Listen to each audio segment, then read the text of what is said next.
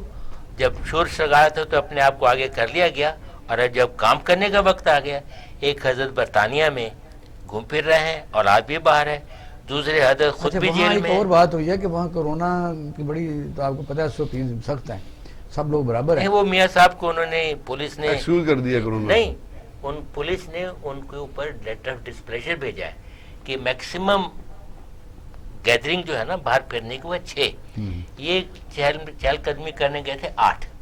تو انہوں نے کہا یہ آپ کیا کر رہے ہیں؟ جی نسیم صاحب آپ بتائیے کہ ظاہر ہر سیولائز معاشروں میں بھی اور جمہوریت میں تو خاص طور جلسے کرنے ودن, یعنی آپ سمجھ سکتے ہیں لا اجازت ہونی چاہیے. یہ پھر حکومت کیوں گھبرا جاتی ہے, کہتی ہے کہ بھی ہم کسی سے ڈرتے نہیں ہیں. عمران خان کا آج بھی بیان تھا کہ دل سے کریں جو مرضی کریں, میں NRO نہیں دوں گا, اور انہوں نے بڑے غصے سے کہا ہے کہ بھی میں ان کو چھوڑوں گا بھی نہیں. یعنی وہ اپوزیشن سے بات ہی نہیں کرنا چاہتے, یہ بھی تو غلط ہے. دیکھیں یہ میں پولیٹکس پہ بہت زیادہ ان ڈیپتھ تو بات نہیں کر بہرحال پاکستانی شہری ہیں, جی میں کر بات سکتا کریں گے ہوں. آپ سے. بات جو ابھی کنٹینیوٹی میں اگر کریں تو سم ٹائمز جو کرائم کیا ہوتا ہے نا, تو اس کے پاس کرائم اپنے آپ کو بچانے کی کوئی ریزن نہیں ہوتی. تو ایک اس کا سب سے عام علاج ہے, ہم ہسٹری میں بھی دیکھیں کہ آپ جھوٹ اتنا بول دو کہ آپ کو سچ کی سمجھ نہ آئے. اتنی دفعہ جھوٹ کو بولتے جاؤ کہ لوگ جو سچ بول رہے ہیں ان کے دماغ میں امپرنٹ ہو جائے کہ یہی سچ ہے.